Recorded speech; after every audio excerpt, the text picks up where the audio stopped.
Am I live?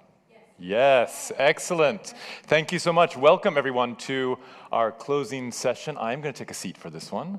So I'm at eye level and can see everyone. My name is Blaine Stevens, and I'm joined by some very special guests who I'll introduce in just a second to talk to you about today's topic, the good, the bad, or just hype.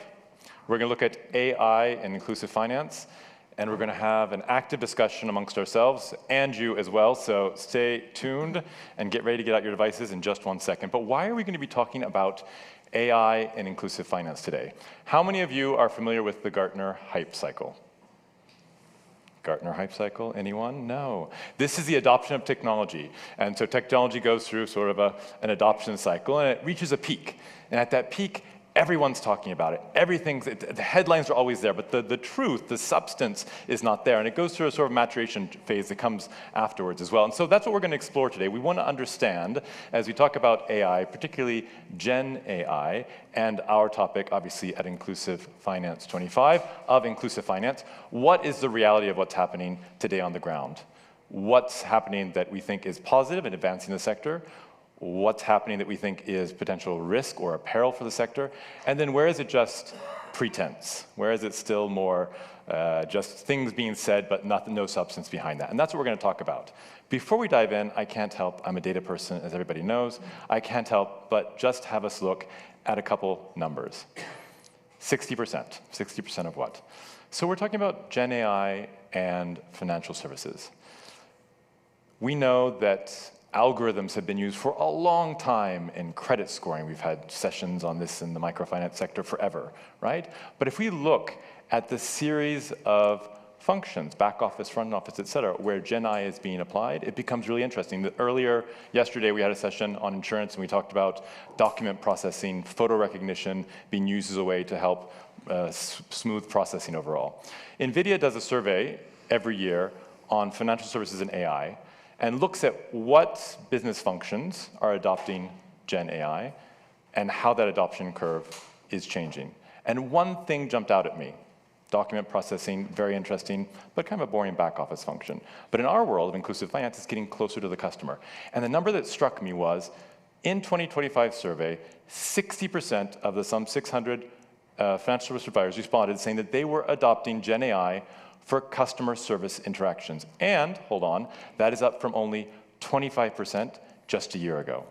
A massive adoption shift in putting GenAI to serve the client in a front-facing role. So perhaps a very interesting and perhaps good impact for our sector. At the same time, as we roll out GenAI, and we're trying to understand and follow how its rollout is going, whether it's serving our clients in the way that we expect and meeting the outcomes that we would want to see, we want to be able to measure what the risks are associated with that. And so this second number stuck with me, 6%. So according to this survey by Capgemini of financial service providers, just 6% of financial institutions that were rolling out GenAI had any sort of metrics that they were tracking to see whether or not it was causing harm from hallucinations, miscalculations, and the like. That would be like saying only 6% of MFIs have a target loan loss rate, or only 6% of investors have thought about whether or not they should be managing FX risk. Only 6%. There's a risk. And then finally, we get to the hype. If your inbox looks like mine on a daily basis, mine is inundated with the latest headlines on what's happening with GenAI, on the latest trades, on the latest investments, et cetera. You can often follow the money to find out where the hype is happening. Several sources, as you can see, Crunchbase, PitchBook, CB Insights, McKinsey, all say that in the year 2025, up to the third quarter, over 50% of VC funds were investing in GenAI startups. Over 50%. We used to talk about fintech, health tech, edutech, et cetera. Over 50% were investing in GenAI startups. So clearly, we're in part of that hype cycle as well. So that's what we're going to talk about today amongst ourselves. And so now I'm going to introduce our panelists. I'm going to start on the far end with Demet Cenerji from the Toronto Centre, Senior Program Director. As many of you know, Toronto Centre is very active in delivering a number of programs to support financial supervisors and regulators around the globe. We'll have a chance to look at that regulator and supervisor perspective with Demet. We're also joined by Sarah Corley, CEO of the Alliance of Digital Finance and FinTech Associations. So really the ecosystem perspective on what's happening in our world today as well. And we're also joined by a very special guest who is on the line, and I want to make sure the mic is open as we talk. Mira, can you please introduce yourself? Of course. Hello, everyone. I'm Mira. It's a pleasure to be here. I'm a founder who focuses on using AI to expand financial inclusion. My background blends Silicon Valley innovation with a deep understanding of how to make financial tools work for everyone, especially in emerging markets. So I'm really looking forward to our discussion today. Thank you, Mira. So we're going to have a great and exciting audience, a discussion with our audience, our members up here on the panel, and you are part of this discussion as well. So to make sure that we don't lose sight of those who are just in front of us, please, everyone, you've been itching to pull out your devices. Now's the time to pull them out. Please scan the QR code that is on the screen just behind me. I'll lower my head if you can't get that. Or you can go to slido.com, and that's the phone, and that's the number to put in there. You can add your questions at any moment as we're going through. And I really do encourage you to add questions because this is one of the ways that we're going to be involving you. We're also going to be doing some light polling as we go through this as well. But if you have a question while you're thinking of it, put it in there so that we can draw on that with our panelists and also engage you as well. But I want to get started by getting us engaged. Oh, hello. There you go. Someone's on. Great. On our first question, because we are going to be faced with this question of what's real and what's fake. So I have for you, we as a panel have come up with 5 hypothetical solutions applying GenAI to inclusive finance. And the question for you is, which of these AI solutions already exist today in inclusive finance? Is it the AI agent that chats with customers in local dialects to detect emotion and adapt when customers are anxious or confused? An empathetic AI voice? Is it a business coach that analyzes SME cash flow data and triggers a pre-approved, dynamically priced credit line on predicted sales? Is it a fraud detection system that cross-checks selfie videos with public CCTV and social media feeds to confirm borrower identity? Is it a regulatory dashboard that scrapes social media posts to flag consumer complaints and send real-time alerts to supervisors? Or is it an AI engine that predicts system bottlenecks, rewrites workflows, and automatically deploys them to production overnight without you need to do a thing? So it could be multiple, but it's up to you to give us your voice on where do you think we are today on 5 potential applications of AI to inclusive finance. Give you just a couple seconds for this. I'll wait till you see the counter going up, and you check on all those that you think are real.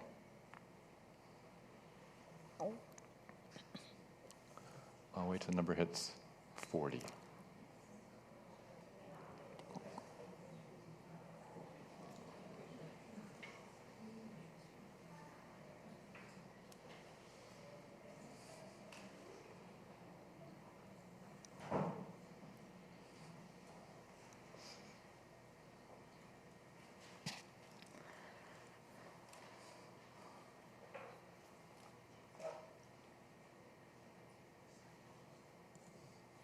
Do we hit 40? Are we going to hit 40? 5 more voices out there. Still hesitating, still hesitating.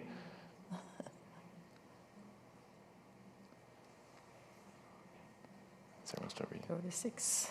36. 4 more to go.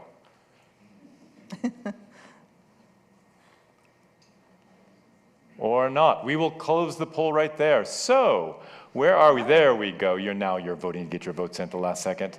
Okay, now you can stop voting. It's okay. We can, which means I have to look at my phone at the same time. So it's interesting. Maybe you didn't want to read beyond the first one, or maybe you have great confidence in voice. But it looks like the majority of those who did identify think that the AI agent that has empathy and detects inflection and can sympathize with the user is a realistic live solution. 31% thinks that the business coach with SME cash flow data is realistic one, then a minority think that the other ones are as well. So I'm going to open up the line one more time so that Mira can hear us. So Mira, I know you can't see the poll right now, but it looks like there's a strong conclusion that the AI chatbot that can speak in local dialects is likely in production today. And there's a second strong conclusion that the business coach that can offer products based off of SME data is also realistic. Can you tell us what's actually out there today and where some of these are actually hypothetical and either stretch a bit the truth or in fact maybe even break some laws for that matter? So Mira, please tell us. Absolutely. So it sounds like the audience is spot on with those two. The AI chatbot that can speak in local dialects is indeed a reality. For example, in India, there are payment banks using chatbots that handle multiple regional languages to make financial services more accessible. And the AI business coach that offers tailored product suggestions based on small business data is also something that's starting to happen. It's not widespread everywhere, but it's definitely in use in some markets to help small entrepreneurs make better financial decisions. Now, as for the others, some of them are still more hypothetical. For example, a fraud detection system that uses CCTV or private social media data is not something that's legally or ethically in use in most places. And a fully autonomous AI rewriting workflow rules on its own is more of a future vision than a current reality. So the audience is correct that some parts are real and some are still on the horizon. Great, thanks, Mira. We'll have a chance to bring you back in just a second as well. So I want to get us started then on our topics for today. We've chosen, as you can see from the solutions, 5 potential areas where GenAI could have an impact on inclusive finance. And we're going to take these one by one, and we'd like to involve you in that as well. If we're going to ask you a quick audience question, you're going to have to react. So, how many of you in this audience are currently awake? Raise your hand. Excellent, good. That was a trick question. We're going to get started here with this one in just 1 second, but I'm testing you, so don't worry. So we're going to look at the idea of GenAI being able to reshape how customers interact, ask questions, and get help, that interaction with the actual product. And of course, this has enormous potential. We heard an example of this on an AI panel last year with a participant from Bangladesh. It had tested, in fact, rolling out in Bengali, GenAI support network, customer support to answer questions. It has enormous potential, enormous value, 24/7 responsiveness, removing load from the staff who are managing the customer support, and potentially even getting more customized support to individual customers. So the potential is there, and we see all kinds of solutions that are out there. I'm thinking, for example, of Jota in Brazil, if anyone's familiar with Jota, which allows you to use voice notes on WhatsApp or even type on WhatsApp and say, hey, I want to pay Julia 10 reais. Can I do it now?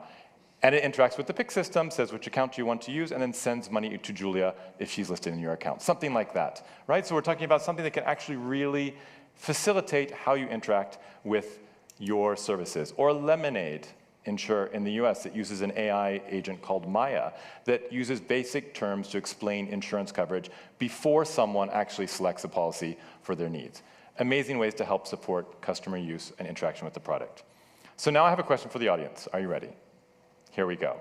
So please raise your hand if you would trust a GenAI agent to explain insurance policy terms better than a human. Who would trust an AI agent more than a human? Okay, who would trust a human more than a GenAI agent? Okay, so let's open up the line again. Mira, we have a split audience here on the question of whether or not we would trust AI over human to explain an insurance policy. Why do you think that might be? How should we think about that? Absolutely, that's a great question. If people lean towards trusting AI over a human to explain something like an insurance policy, it tells us a couple of things. First, it shows that people are really looking for clarity and simplicity. AI can break down complex jargon into plain language consistently and without bias. But it also suggests that people might have had experiences when human explanations felt confusing or maybe even a bit sales-driven. So the takeaway is that AI can really help build trust through clear, transparent communication. But we also need to remember that trust isn't just about clarity. It's also about making sure the AI is genuinely acting in the customer's best interest and that there's always a human element available when empathy or ethical judgment is needed. We'll have a chance to get back to that in just a second as well. So I actually want to turn to our live panelists in front of us now. And as part of the discussion, we looked at this question, and I think, Demet, you were the one who had mentioned this idea of clarity. So I wonder if you could talk to us a little bit more about this key ingredient of what's necessary to be there, and then how it's delivered might be a separate question. But you want to talk to us a little bit about clarity? Yeah, I think insurance is very a difficult subject, no matter who explains it, real one or AI. I found it that way. But it's very complicated. So AI provides this simplicity, clarity, and all that, which is very good. That's the real strength. But still, we need human in between because of empathy. We need so that's understanding will not be at least yet by the AI in the circumstances. And so clarity is one ingredient, but how do we think about building trust? And maybe I can turn to you, Sarah, if we talk about this question of trust, and Mira mentioned it in her response as well. How do you think about trust in that relationship, however it may be being delivered? So I think one of the interesting things for me is the concept of localization. So we have thousands of different languages. One country alone can have hundreds of different languages spoken. And so being able to interact in a language that feels most comfortable to you, I think, is one way of building trust. And AI has a phenomenal way of making it simple for financial service providers to be able to actually use different languages. Now, we can't reach all thousands of them, but actually we can pick most common ones in a country. And so I'll give you an example of how I used it. I did a focus group a couple of weeks ago where I turned up with a translator. And the team that I was with said, "But why have you come with a translator? You can speak fluent French." And I said, "No, every single email, every single letter, every single response I have made to you over the last few weeks to organize this session was done by an AI. I really, other than bonjour and my very basic French, that was all I can do." So AI, I think, really helps us. And also, like you said, the audio angle. Maybe I'm not confident or, with using typing, actually the voice note element. And the 24/7 availability. So if it might be 2 o'clock in the morning and I've got a problem, I'm not sure what my balance is, I'm not sure when I'm going to receive my payment, for example. AI, humans are really not going to be available 24/7, 365 days a year. So I think those elements in particular of AI are what can start to drive more trust. Absolutely. It's interesting. They say that voice is the killer app in some sense. Yeah. And we spend so much time talking about how to design for feature phones, basic phones, and all these different environments. But voice is there. Voice is natural. Mm-hmm. Natural language processing has advanced enormously. You're perfectly French as far as your co-panelists were confirmed, which means that you had built that trust with them, in fact, using AI to get to extent. So I'd like to open the line one more time, if Mira's there again. And I'd like to talk a little bit, Mira, we talked about building trust, but also this notion that maybe there's a point where AI can't answer the question, and so AI has to hand off to a human, but has to do so in an artful way that doesn't undermine trust. So, Mira, can you give us an example? What might an AI agent say to be able to keep that trust, but still hand off to the human when the human needs to answer the question? Absolutely, that's such an important point. So for instance, an AI agent might say something like, "I'm here to give you clear and simple answers, but this is a great moment for one of my human colleagues to step in and help with the details that need a personal touch." By saying that, the AI is reinforcing that it's not abandoning the user, but rather bringing in a human partner to add even more value. That kind of graceful handoff can actually build trust because it shows that the AI knows its limits and respects the importance of human expertise. Thanks for example. But let's talk about a little bit of the limitations here too. You talk about localization, Sarah, and I have to say, Sub-Saharan Africa, or Africa, 54 markets, upwards of 1,000 plus languages. How realistic is it to get there? And so are we faced with certain limitations when we think about AI meeting this type of reshaping customer interaction realistically? Yeah, I mean, I think we can't get around to all the language straight away. It takes time and effort to program Mira and others, as you well know. Absolutely, we all well know. And it is at least a step in the right direction. We can pick the most commonly spoken languages in countries and prioritize those. And I think the limitations really, we have to remember that at the moment, I think that the conversation needs to be simple tasks, simple questions, nothing too complex. So things like summarizing your insurance policy, AI is particularly good at that. It's good at summarizing it. It's good at giving you a question. But many of us have also experienced AIs not telling us entirely the truth. So I've had a particularly well-known AI, I won't say the name because I might be sued, but I've had a particular AI, tell me that something was real, even gave me a reference. And when I actually clicked on that reference, then I was like, oops, actually, this doesn't exist. So, I think we have to be clear that AI can only be used at the moment with more simple tasks, things that are straightforward, things that the consumer themselves would also be able to kind of verify the information a little bit for themselves, and not try and be too complicated, too complex with how we ask, what we ask of the AI as well. All of those things I think we have to build up slowly. We can't imagine that it's going to be a silver bullet that's going to fix everything and all the problems that we have overnight. Absolutely. Well, let's build up right now, in fact, because we're going to talk about the second use case or second scenario, which is really, in some sense, the holy grail of inclusive finance when we talk about not necessarily just adopting products, but actually, given my context, given my goals, given my needs, taking all the intelligence that's out there to help me make a better decision to advance towards my goals without me having to dig through all the complexity of what are all these products and how do I actually navigate this field. That's kind of, in some sense, the holy grail.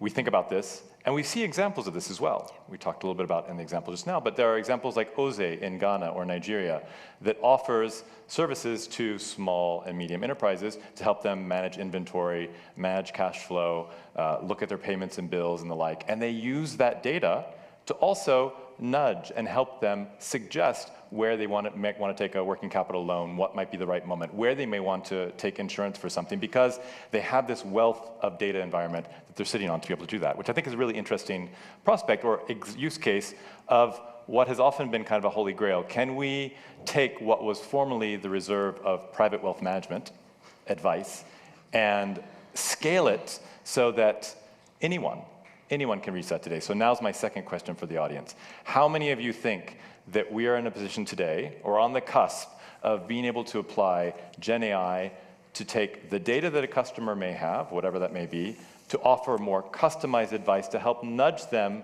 towards the types of product usage that they would help support their goals? How many of you think that this is a near future realist? If so, raise your hand. Okay, how many of you think pure fantasy? Great. So Mira, if we could open Mira's line one more time. Mira, so we just did a quick poll to see how many people think that we're on the cusp of GenAI being able to offer private wealth management-like advice to the masses. And to my surprise, the majority of the audience thinks it's true. How should we be thinking about this? What are the key ingredients that we need to be looking for to see if this is really something that can be put into play? Absolutely, that's a great question. So if the majority of the audience thinks we're on the cusp of offering a private wealth style advice to everyone through GenAI, it tells us there's real optimism, and that's not misplaced. AI is definitely starting to democratize financial insights that used to be exclusive, but in terms of key ingredients, I'd say we need to look for three things. First, we need quality data that truly represents diverse client needs, not just high net worth profiles. Second, we need transparency, so clients understand why a particular recommendation is being made. And third, we need ethical guardrails to make sure that this AI-driven advice is genuinely in the client's best interest. So yes, we're moving in that direction, but those are the elements that will tell us if we're really ready to put it into practice at scale. Great, thank you, Mira. I think you've set up a conversation for us perfectly well. I'm going to start with the industry side, and we'll move to the regulators in just a second. So I want to think about that. AI is saying, hey, Sarah, it looks like you could use a working capital loan. I have someone just for you. How do I know that AI has my incentives and that it's being motivated by my incentives and not by those who have programmed it in the end? How can I actually trust this? I think absolutely, that's a great question. No, I'm a human. I should start differently. That's a good way to distinguish between reality and human, isn't it? Yeah. I think that one of the things that, and where I put my hand up to agree with that question, and I think it's really important to think about the type of consumer when you think about that. So I think it's possible when we start to think about people who already have a bank account or have a digital footprint. It's more possible when you really think about those who are perhaps underserved rather than unserved, where data does exist, where it is more realistic to have a picture of that individual that is accurate, and you also have pictures of other consumers who are relatively similar to that person. And so for me, you know, that it feels like we're still a step too far to think about the unserved, those who haven't got a digital footprint, those who haven't really used digital financial services a lot.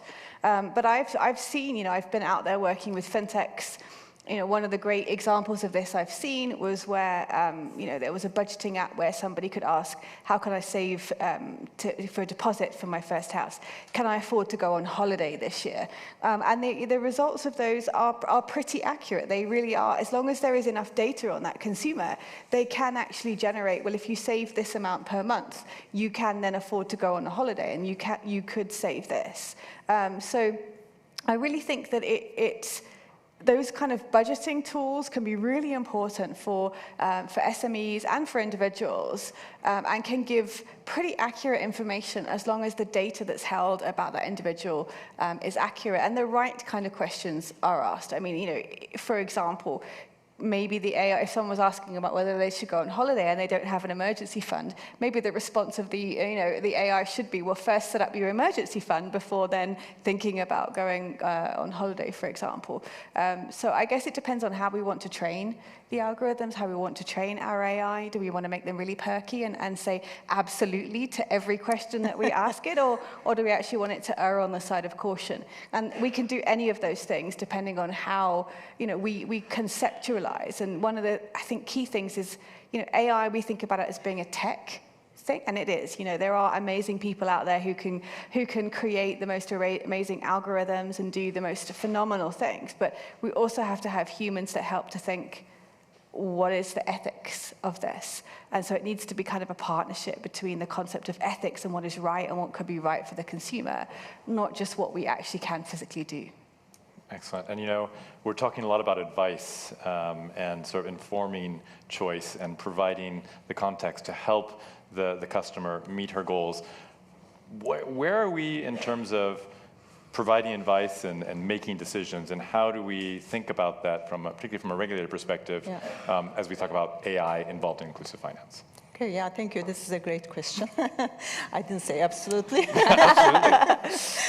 So I think this takes me back to the very first poll questions, use cases. So I think a follow-up question for that one is, we have the use cases, but which ones we want to accelerate, which ones we want to slow down. So to me, this decision-making process falls into, you know, slow down AI tools. Let's slow down them until we get the, you know, safeguarding governance frameworks. Because supervisors work for public good. So when AI agent, you know, makes you a suggestion, there is no accountability. How you are going to go and say, well, AI said so. You know, there is no way you can, you know, hold accountable. So this is very important. Supervisors need to make sure that there is governance frameworks. They should work with technologists. They should work with FP, financial service providers. So then this can be, you know, like useful and safe to pursue, mainstream. Accountability is very important. With those safeguards in mind. And I want to talk about risk, and in fact, I want to turn to our next topic now, because one of the areas, it is an area where algorithms have been used for a very long time. When we think about fraud detection, anyone who has a credit card, who has traveled and gotten a credit card expense denied knows that algorithms have done that in the past. But that's algorithms, that's pre-GenAI. And there is this notion that can be supercharged in some sense to be this sort of always watching, trustful agent that helps guard digital trust and helps enforce consumer protection as well. So I think of things like fake IDs, creating fake accounts, and the like. You have solutions like Smile ID that can do that type of processing based off of visual cues and checking records. You have the likes of a Marble, which is a back-end solution that not only does fraud detection, but that dynamically learns from different patterns and transactions and attacks to help suggest to the fraud management team, so empower the humans, where the new fraud trends might be emerging, how they may want to apply new roles to that as well. So really kind of supercharging that overall. And so I want to ask the audience again a question. And this is a question of kind of what keeps you up at night when you think about fraud and cyber attacks and the like. And I have two scenarios for you. One is a world where the bad guys stay ahead of the good guys. What might keep me up at night is that the bad guys, the fraudsters as you were, are always going to be one step ahead in terms of their use of technology, and so we're just going to be playing catch up all the time. Another option might be that we're overly zealous in its application and that we find that we're constantly rejecting, constantly turning down, constantly blocking legitimate clients and legitimate transactions, and that turns off, in some sense, users from actually using these products. So I'm curious, how many of you would say the greater fear is that the fraudsters stay ahead of the good guys? Okay, how many of you are more fear that AI is too zealous and blocks us from doing the things that we want to do, or the transactions and the actual uses? Okay, so we actually have most people asleep. Great, we're only on question 3 and no one cares about risk. Perfect. Mira, are you there again? Let's get the line open for Mira, and she's open. Excellent. So Mira, it seems like from those who answered this question of fraud, that the greater concern is really that the good guys are always going to be playing catch up with the bad guys. Does that mean we should just give up, or do you think that there are tactics or things that we can do to put in place to help us stay at least on top of what's going on? And could GenAI even help us stay on top of what's going on? Absolutely, and that's a really important perspective. So no, it definitely doesn't mean we should give up. It's true that the bad actors are always evolving, but that just means we have to be equally adaptive. GenAI can actually be a powerful ally here. It can help us analyze patterns, predict new types of fraud, and respond more quickly to emerging threats. The key is to use AI, and not just to react, but to anticipate. That means continuously updating our models, incorporating feedback from real-world incidents, and making sure we have a strong human-in-the-loop system. So GenAI can help us stay on top of what's going on by giving us better tools to detect and respond to fraud. It's really about using AI to be proactive rather than just playing catch-up. Thank you, Mira. I want to turn to a topic that is near and dear to all of our hearts, but I want to start with the regulator perspective on this one, and it's explainability. Actually, Mira mentioned it in the earlier response as well when she talked about building trust and giving advice, but this is also, if I'm a customer, am I being turned down? I want to know why I'm being turned down. Or if I imagine if I'm a regulator and my regulated institution is using GenAI to detect fraud, I want to understand what's going on. What do we need to think about when we think about explainability, and where are we today on that? So for the original question, I think both are very important. AI good guys chasing bad guys, legitimate clients being wrongly blocked. I think the second one is very bothers me more because we are talking about inclusive finance. If someone in Ghana, let's say, disrupted because of AI, and then it will affect the livelihood of the person. So it's very important. We need supervisors. We need strong fraud controls, but paired with audit trails, bias checks, recourse, and human overrides. So then we can handle the situation. They are all, I think, co-pilot situations. So it needs to be a human touch to understand, to address the issues right away. We can't just let AI do it.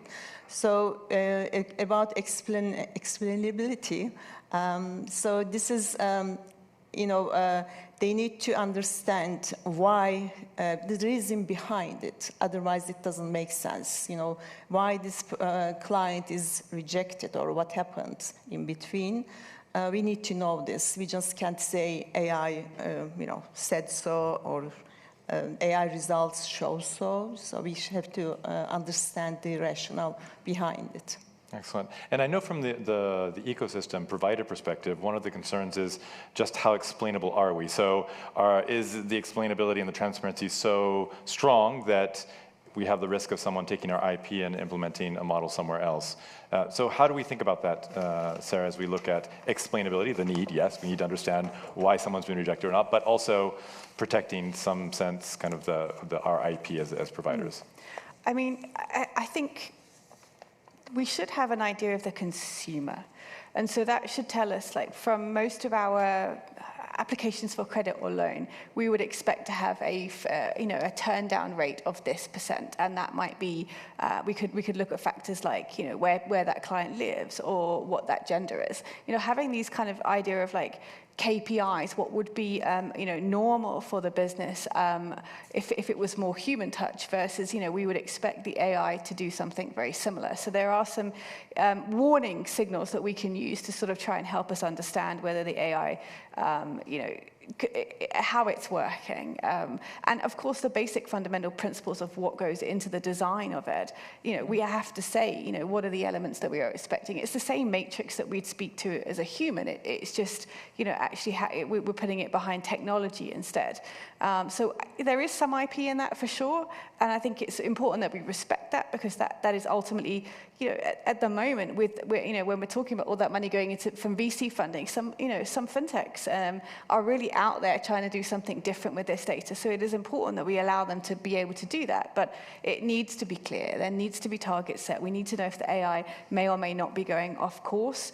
And we need to also think about, and the thing that I often talk about here is recourse, right? So if we go back to the two examples that we were saying there, we need recourse to work for both of them. So if I apply for a loan and I don't get it, I must be able to find out, at least an indication why I didn't get it.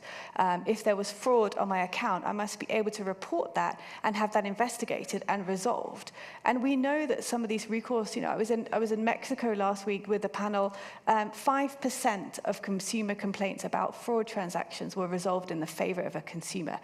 5%, right? Okay, that's just insane in a certain space of time.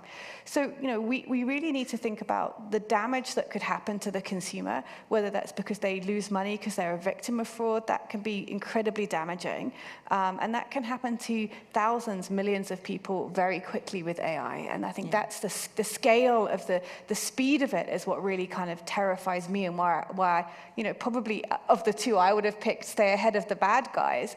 But we also need to remember that when that person really needed that payment to come through, or they really needed that kind of emergency credit because there was a health bill that needed to be paid that kept their child alive, getting turned down for that because the AI algorithm flagged it as being not correct, that's also a life and death situation. So we really need to kind of figure out if things don't go according to plan from the consumer's perspective, how can they, and the regulator even as well, how can they look into that to make sure that we have the sufficient ability to redefine algorithms or to, improve our fraud, cybersecurity, AML, CFT, those areas are where we're seeing AI used the most at the moment, I think, in financial services on a larger scale. And we need to kind of constantly remember that the fraudsters are just as clever, if not maybe more clever than us, and we need to use the technology against them. So I think as long as we're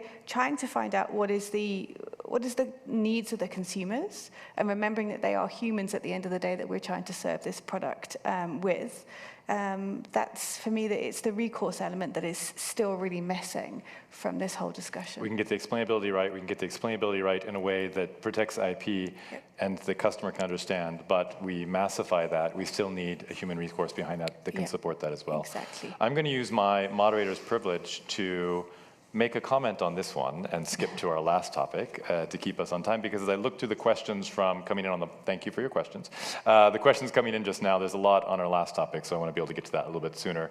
This is this notion that I will skip over, is creating continuous loops of customer intelligence. The fact that we have the ability to listen to customers, not just when we send out 60 decibels, but congratulations, 60 decibels on their work, but when customers come back and use regular customer service channels, or when they're talking about our products and services on social media. Great examples exist today. You have experiments that have been done with SBS in Peru, for example, with the the Cambridge Center for Alternative Finance, to scrape public social media postings and Facebook and the like to be able to get early warning signs of where there may be frustrations with products or problems with products from consumers. So not asking the consumer yet another thing, but something that the consumer is already doing, which is very interesting. Companies. Can I also very quickly point out there, because in the front row here, we've got Sugan from FinTech Association from Consumer Empowerment, and she and her team do that in India. So they are finding ways to analyze social media data as an association to warn members of what's being said either about them or generally about the industry out there. And I think if you're interested, you should speak to us again. Which is so interesting because indeed these are things that are going on without us having to go and do yet another thing. Or I think of a Mexican credit line company called Vexi that has integrated GenAI into their existing customer service chatbot, and where before they learned this feature has broken, this thing no longer works, they get sentiment feedback in a dashboard on a daily basis of where customers are frustrated or where they're being delighted by certain things. So it increases the level of understanding from the provider side or from the regulator side of what's going on in the market. So huge potential, even if many of these things are a little bit more early phase. So I wanted to get to the last topic because this is where most of you have put questions to date. And this is the promise that we all think of technology, but I think with supercharged with GenAI, which is improving speed, foresight, and institutional capacity. And to get us started, I'm going to ask the audience one last question for you to raise hands. Be honest. Which bucket do you fall into? I've never used AI. Don't raise your hand yet. There's 3 buckets. I've never used AI. I use AI as a co-pilot. That means I add it into an existing workflow of something that I do. It could be to rewrite a paragraph or an email or something like that. And the 3rd bucket is I've erased existing workflows and rebuilt them from the ground up with GenAI on at least one thing. So, not at all, co-pilot, complete rewrite. Who would say not at all? And you can be honest. Okay. How many would say co-pilot?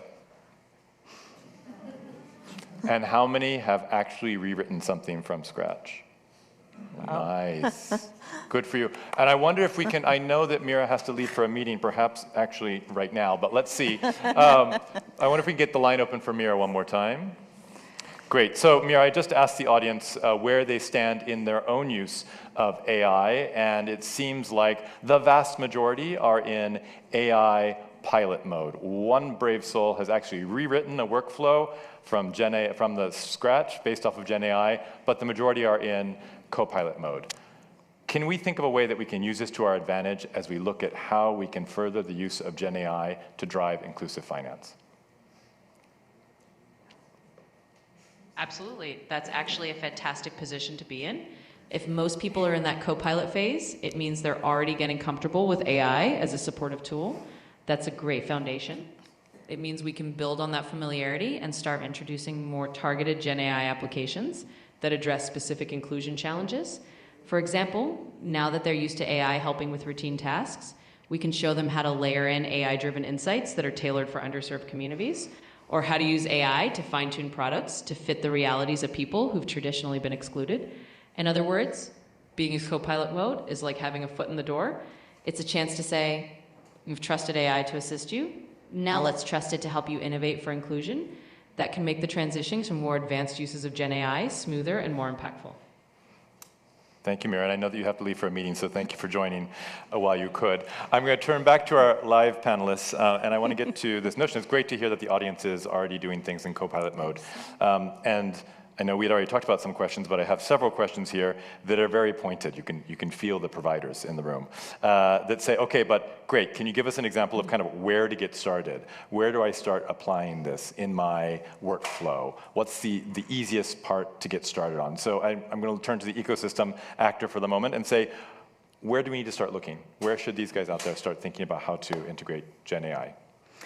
I think start somewhere that feels that feels the most comfortable for you. Is one of the first things. It can be good to use GenAI to help with writing, to help with sort of maybe you manage social media, or maybe you can use it to help you edit documents, write documents, simplify things, summarize things, without even putting it out there to face customers. I think you have to be comfortable with it first before you even consider putting it out there into a wider audience. So something that you can use, that you can know whether the AI has done a good job of it or not. I was, my example of French, I didn't really know. I was hoping that the AI was sending out good French. But to be honest with you, it had been recommended to me by someone else who told me it was very accurate. So there was some sort of trust there. So I think we have to build up an understanding of how to trust AI. How can it do back office functions? You can, arranging meetings, things like that, helping you think about your early stages of research, where you might look up things. You can even do some sort of competitor analysis. Who else is doing this in your market? That can really help. Just giving sort of, as a start, to give you some confidence in where to use AI. I think that's the key thing. You don't need to jump in and redesign your entire workflow. Get confident with it first. Great. And from the regulator perspective, I know we had a conversation, I think you've written a paper around AI and supervisors. So, and we talked about the notion of capacity. Can you maybe elaborate more on that for us? Yeah, before that, I also fall into co-pilot group, second group. I really enjoy using AI in that sense because it's always polite, motivates me. Whatever I say, great, well done, you did it great. So many compliments, and but I use it, as Sarah said, for the things that there is no need for judgment or it's routine work. Now I am more efficient than ever, thanks to AI, and I really enjoy that. For supervisors, we have subtext solutions they use for early warning signals and all that. And but there are so many supervisory technology providers. They need to have a better understanding which one is better for them to use. That's institutional capacity as well, I think. So we start, supervisors start with routine rule-based processes so that they are safer. There is, human control over it, which is very important. We are not there yet to leave everything to AI. And the biggest implementation gap is capacity, I would say, for even FSPs and supervisors. Lack of data quality, infrastructure, and skills to operationalize AI safely. Those are very important because the consequences is huge.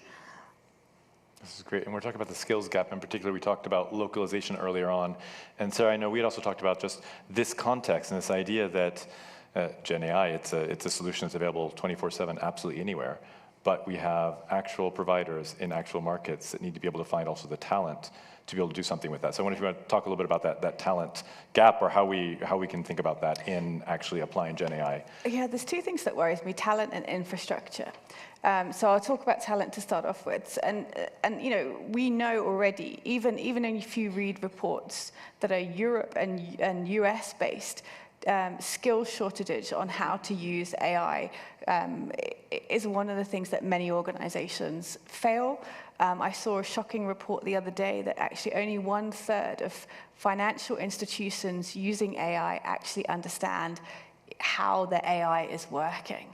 And that's incredible to think that we've got 2/3 of financial institutions with people who know that AI exists and being used, but couldn't actually articulate how it's being used. So there is a huge skill shortage, and I think when we go to think about, with the financial inclusion lens, we think about the countries that we are working in, small, tiny countries. I used to live in Eswatini, so that one always comes to mind, 1 million people. They are just not going to have the technical expertise that is needed necessarily within the country to roll out some of the AI that we are hoping. And that is, those very countries are the ones that could benefit the most, right? So we know that in order to reach the unserved and to serve with micro insurance, micro credit, we have to do high volumes at low cost. And digitization and AI are the things that are really going to help us be able to do that ultimately.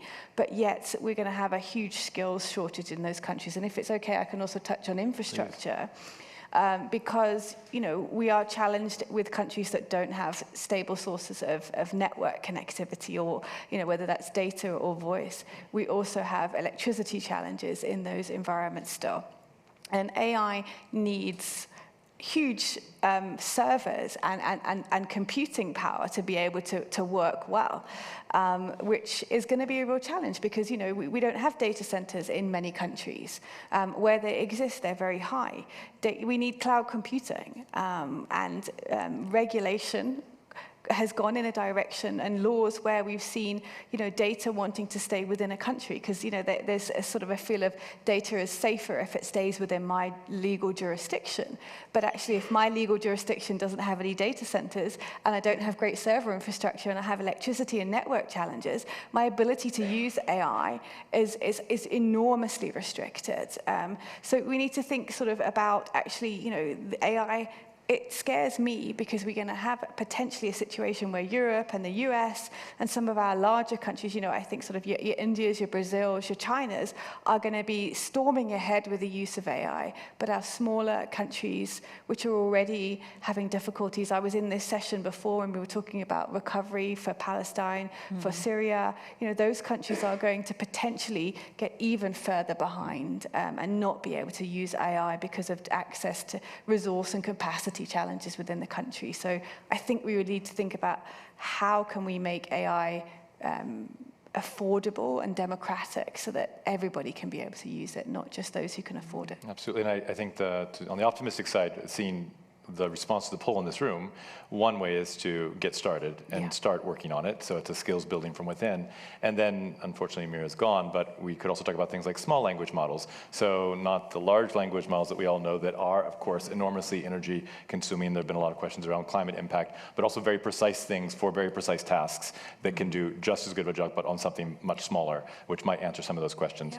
So as we close, I want to get to looking forward to 2026. And we talked about a few themes across this discussion. We've talked about the need for localization, especially across the types of markets that we work in. That is understanding context, not just language, but also context locally to be able to make recommendations, to be able to provide customer service, to be able to understand fraud patterns. Transparency, we talked a lot about that around explainability, but this is also accountability up to things like regulators. And then also market capacity, which is what we just talked about, talent, data, and infrastructure. So get those devices out and start voting. Where should we be putting our attention in 2026? Désolé, vous avez atteint la limite quotidienne pour le mode vocal avancé. Merci Mira, mais on a fini. Where should we be putting our attention for 2026 on AI? Only 3 choices. No, I mean, there's only 3 choices to think through, in a sense.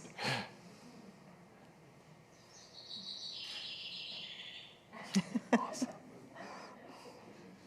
I love it. She'd provide entertainment too. Absolutely. Yeah, absolutely. Okay, we're getting close to 40, so I'm about to click the switch. This is a tough question, but we want to hear from you. That's right. There isn't a choose all option. Nope, there's no choose all, but that's also why so there's only 3 options to think through. Okay, the last ones will come in, and hopefully it's obvious. Okay, yes, it is obvious by a long shot. So number 1 seems to be around transparency, which makes a lot of sense when we think about what we talked about, building trust. The first 2 closest to reality solutions there up front, right? Customer service and nudges or helping product fit. Trust is obviously incredibly important in that. The decision-making pieces that might be more around, that might go a little bit longer, make sense as well as we look through this. So I want to turn to our 2 panelists who are still with us and ask you, this is great. We need to work on building trust through explainability, transparency. That makes sense. That's kind of a long-term goal as we look towards 2026. Everyone's going to go back to their office, and hopefully they're still doing Copilot when they go back on Monday. But as they go back to their offices on Monday, what would you like to leave them with as some homework assignments and or some thoughts of what they could be doing tangibly on GenAI for their work in inclusive finance? I'm going to start with Demet first. Right. So 3 things. First, integrate explainability and ethics into every stage of AI development. Transparency must be treated as a core supervisory principle, not a compliance add-on. The second, I would say, strengthen collaboration between supervisors, technologists, providers, to develop governance frameworks. This is how you build trustworthy systems. And the third one would be invest in people and institutional capacity. This is very important. Technology can accelerate the process, but only human judgment and critical thinking ensure those processes are sound, fair, and aligned with the public interest. That will be my 3 suggestions. Thank you. All manageable tasks for Monday morning. Perfect. Sarah. I thought in mind about different tasks for different segments. So, you know, if we have regulators in the room, you know, my request would be to think about risk-based regulation that is responsible use of AI, not a blanket regulation, but actually to think about where can we be more flexible and innovative, where its ability to do harm is much less, and where do we need to be more strict. And you know, I think also to review data privacy and data protection laws, because I think many jurisdictions, those laws were written 5 years ago, and actually where we are now is tremendously different, and the industry needs more guidance and more regulation in those areas. For those of you who sat in front of me who are financial service providers, my advice really to you is, or my sort of suggestion to you really, is to create a team within your organization who are responsible for the use of AI. You know, it can often be a responsibility that's designated to, you know, someone like the chief technology officer, but actually it needs to be much wider than that. We really need to think about, you know, how it's used, and, you know, the consumer, and also I would strongly suggest you have females in that team as well, you know, to make sure that we don't accidentally end up with gender gaps in the way in which we use AI. And having women on the team is one relatively straightforward and simple way that at least we can start to sort of think about that and bridge that. So make sure that there is a team who are clearly accountable for how AI is used within your organization. And then if you're not one of those and you know, you're an individual here, I think it's important that you start to use, and it was really, really heartening for me to see so many hands go up at the very beginning, that it's not going to be a hard sell to say try using AI, but importantly, educate yourself and your team as well. There are many courses out there on AI that are free to use. There are, you know, and I think it's really important that we start to develop those skills amongst ourselves, and those of you who are parents, to also develop skills amongst your kids, because whether you like it or not, your children are going to be using AI to complete their homework assignments, university assignments, and we need to figure out how we create a generation that is able to utilize AI in a way that creates strong information and not disinformation, because that's, I think, a real worry that we've got ahead of us also to tackle. So those are my 3 suggestions for you all. 2 strong threads from that. One is get started, but all of you already are, so that's great. And the second one is be clear on your values. You both talked about this, and make sure that those values are defined in such a way that someone's thinking about how they're playing out and how they're permeating how AI is providing support to your functions overall. Thank you to our panelists. Sorry, Mira, that you can't hear. Thank you to our panelists for providing your insights. And I look forward to seeing where we are in 2026. Perhaps Mira will join us in humanoid form. We'll see. To be determined, depending on the pace of discussion. But thank you so much for this discussion. Thank you, Blaine.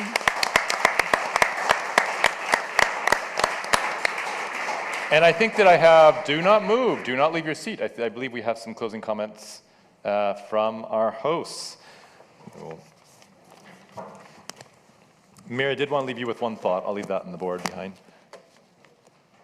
Oops.